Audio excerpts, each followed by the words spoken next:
네, 여러분 반갑습니다. 이번 스케치업 기초편 매뉴얼 설명에서 이번에는 제일 중요한 레이어 기능을 설명드리고자 해요. 레이어 기능은 스케치업 2020에서 가장 큰 변화를 이루어진 게 이제 레이어 기능이거든요. 레이어라는 항목이 사라졌고 태그 항목이 하나로 합쳐졌어요. 그래서 지금 위에 바에서 보게 되면 태그라는 창이 이렇게 하나로, 옛날에는 레이어라고 있었는데 2019까지는 태그라는 창으로 바뀌었고요. 그 다음에 여기 보면 여기도 레이어 기능이 태그 기능으로 하나로 합쳐진 걸 볼 수 있습니다. 캐드를 쓰시는 분이거나 이제 도면을 그리는 캐드 툴들을 쓰시는 분들은 레이어 기능이 어떤 건지 다 아실 텐데요. 그러니까 포토샵에도 레이어가 있고, 캐드에도 레이어가 있고, 맥스에도 레이어가 있고, 레이어라는 게 기능이 되게 중요하죠. 그러니까 그러니까 수작업으로 그릴 때는 종이를 뭐 트래싱지를 쓴다는 게 여러 가지 종이를 이렇게 겹쳐놓고 할 수 있겠지만, 컴퓨터에서는 단일 화면에서 이렇게 작업을 하다 보니까 레이어라는 계층이라는 구분을 통해서 형태를 구분하게 됩니다. 그러니까 쉽게 말씀드리면 색연필을 산다고 생각하시면 돼요. 어떤 뭐 이 오브젝트를 이렇게 그리거나 뭘 만들 때 하나의 색연필을 검은색으로 그렸다면 쉽게 말해서 빨간색 색연필, 뭐 노란색 색연필 각각의 색연필을 사서 선택을 따로따로 하고 구분하기도 쉽고, 그 다음에 너무 복잡할 때는 잠깐 감춰놨다가 포토샵에서 눈동자를 감춰놓듯이 하이드를 잠깐 시켜놨다가 볼 수도 있고, 이렇게 편집을 할 때 오브젝트들을 구분할 때 그룹핑도 중요하지만 이 레이어 기능이 캐드나 포토샵에서도 없어서는 안 되는 기능이잖아요. 그래서 당연히 여기도 있습니다. 그리고 제일 중요하고요. 그걸 한번 확인해 보도록 하겠습니다. 지워보고 기본적인 형태를 한번 만들어 볼게요. 레팅글 통해서 뭐 2000 바이 2000 한번 만들어 보겠습니다. 레팅글 클릭 2000, 쉼표 2000. 자, 박스를 하나 만들고 레팅글 하나 만든 다음에 무브, 역시 무브 컨트롤 키 카피 하나 만들고 하나 더 카피 할게요. 그래서 세 가지 정도 이렇게 둘까 봅니다. 뭐 라인을 선택을 해도 돼요. 라인도 하나 거보겠습니다. 일정한 라인을 하나 적당한 프리핸드로 그리겠습니다. 이렇게 그려놔 보죠. 태그로 바뀐 레이어는 캐드의 레이어처럼 어떤 게 있냐면, 기존에 만들지 않아도 0번 레이어 기본적으로 그리긴 그려야 되니까 0번 레이어로 존재합니다. 그래서 언태그드라고 해서 항목을 내려다 보면 이게 안 나타나시면, 볼드 트라이 보면 이게 오른쪽 상대창에 못 찾으신 분들은 여기 디폴트 트라이에 보면 여기 태그라고 있습니다. 얘가 꺼져 있는 경우가 있어요. 그래서 이게 오른쪽에 안 나타나는 경우가 있는데, 윈도우에서 디폴트 트라이 그 다음에 태그 선택하시면 나타납니다. 뭐 위로 끄집어 놓고 위로 선택하신 다음에 무브 하시면 위로 올라오거든요. 위로 좀 올려놓고 쓰시는 게 편할 거예요. 중요하게 자주 쓰이는 거기 때문에 처음 하시는 분들 위에 타이틀 바를 잡고 위로 당기시면 올라옵니다. 그래서 메타를 아래 정도에 놓고 쓰시면 조금 더 편하게 쓸 수 있을 것 같아요. 자, 그러면 이 태그 보시면서 설명을 드릴게요. 그 다음에 여기도 아이콘 창에도 태그 바가 나와야 되겠죠. 지금은 네이밍이 안 된 기본인 연필 언태그드라는 타이틀이 되어 있습니다. 그러니까 2019부터는 선 종류도 좀 바뀌기 시작했어요. 그러면 어떻게 하냐? 색연필을 사야 되겠죠, 당연히. 캐드의 레이어를 만들듯이 그때 만드는 거는 여기 태그에 있는 플러스 버튼을 누르면 됩니다. 플러스 클릭하면 이렇게 쭉쭉쭉 원하는 개수만큼 만들어지고요. 그다음에 네이밍은 여기서 원하는 대로 뭐 이렇게 보통 뭐 월이면 캐드랑 똑같이 레이어를 만들거나 캐드 파일 불러올 때도 레이어가 구분돼서 들어오니까요.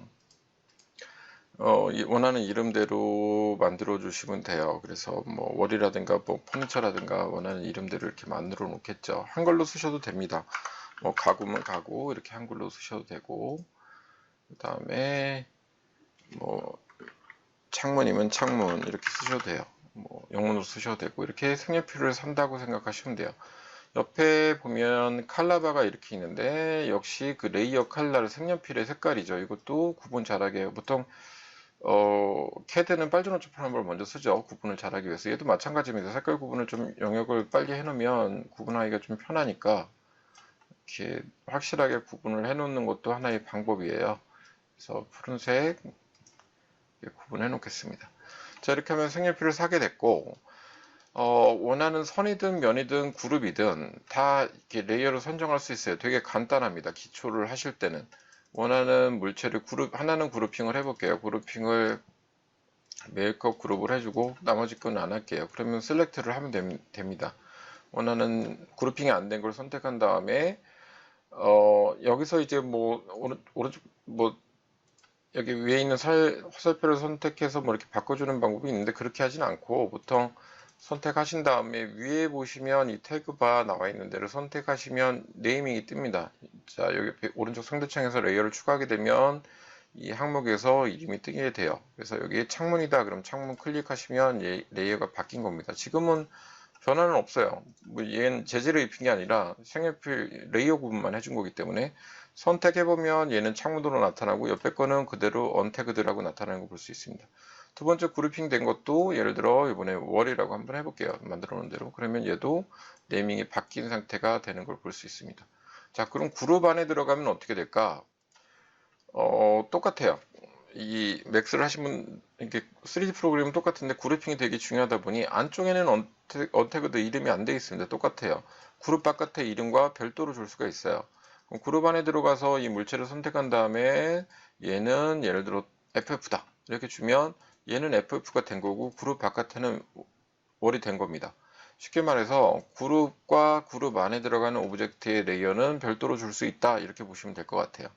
옆에 것도 이름을 바꿔줘 볼게요. 자, 얘도 뭐 가구로 한번 해볼까요? 이렇게 바꿔줄 수 있습니다. 이게 기본적인 거예요. 자, 그 선도 예를 들어 선을 선택해서 레이어 하나 추가해볼까요? 선이라고 추가했습니다. 얘도 레이어를 목록에서 선이라고 선택하면 바뀐 걸 볼 수 있습니다. 지금 보이는 것처럼 셀렉트를 해보면 각각의 레이어 네이밍이 나타나는 걸 볼 수 있죠.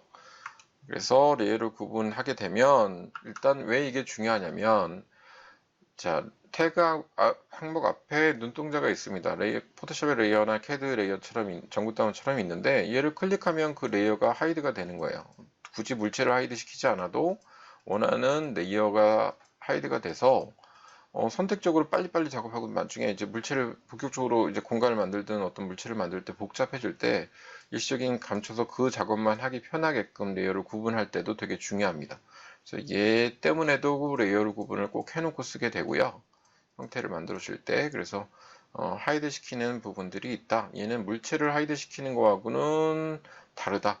그 선택된 레이어, 뭐 외벽이다. 그럼 외벽을 다 하나의 레이어로 만들어 놓고 감춰놨던 내부를 만들고 이렇게 선택적으로 하기 때문에 가장 중요한 기능이다라고 이해하시면 될 것 같아요. 또한 지금 재질을 주지 않은 상태지만 레이어 구분에 된 거를 보여주고 싶을 때는 어떻게 하냐면 여기 디테일이라는 항목이 있습니다. 여기서 컬러 바이 태그라는 걸 선택하면 우리가 색연필 썼던 그 컬러대로 보여집니다.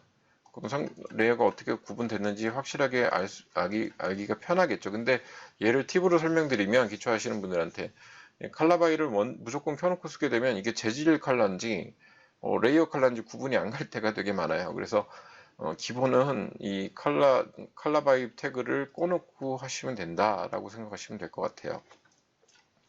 그게 기본적인 레이어 기능이고 또 한 가지는 2019부터는 선 종류가 추가됐어요. 지금 보면 이 선을 선택해 볼게요. 선이라는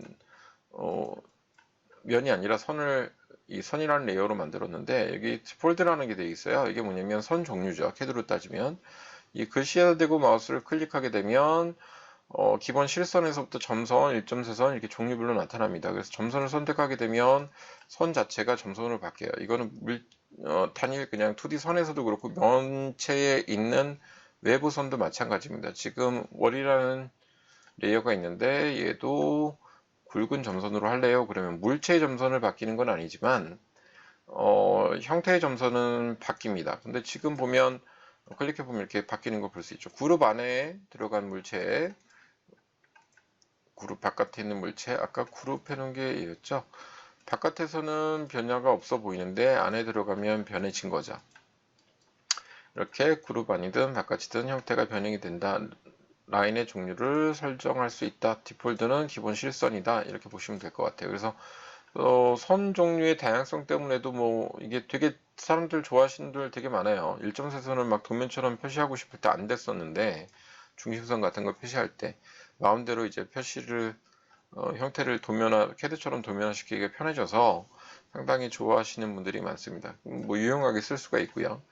그 다음에 옆에 연필이 보이는 게 현재 지금 새로운 물체를 만들었을 때 그려지는 레이어예요.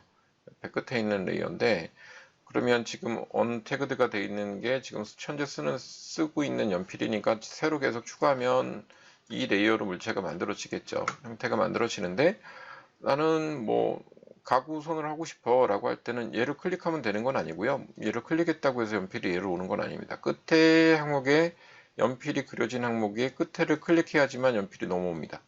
이렇게 하면 내가 지금 그리는 선들은 다 지금 레이어로 바뀌는 걸 볼 수가 있죠.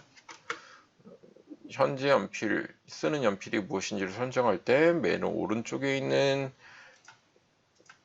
위치를 클릭하면 현재 연필로 설정을 바꿀 수 있다, 이렇게 보실 수 있을 것 같아요.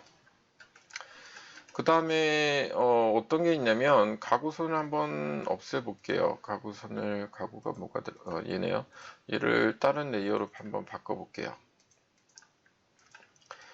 이렇게 안 쓰는 레이어가 있어요. 여기 있을 때 정리를 보통 한다고 그럴 때는 역시 여기 화살표 디테일 항목에서 퍼즐을 눌러주면 현재 작업창에서 모델링에 사용하지 않고 있는 레이어는 정리를 해줍니다. 그러니까 가구란 선이 안 쓰고 있었는데 디테일에서 퍼즐을 클릭하면 삭제가 되는 걸 볼 수 있어요. 그리고 뭐 다시 원상태를 다 하나의 레이어로 만들고 싶다, 그러면 선택하신 다음에 언태그드를 선택하시면 모든 레이어가 언태그드가 된 걸 볼 수 있죠. 그 다음에 퍼즐을 클릭하시면 안 쓰고 있는 불필요한 것들은 지워지겠죠.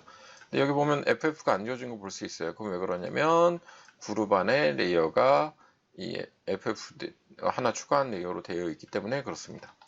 자, 이런 식으로 해서 레이어를 정리할 수 있는 가장 중요한 기본이다. 그래서 이 레이어는 맨 나중에 바꿔주는 게 아니고요. 하나하나의 물체를 다듬어 갈 때 꼭 바꿔주는 거기 때문에 선택을 하시면서 보시면 좀 더 쉽게 작업을 하실 수 있을 것 같아요.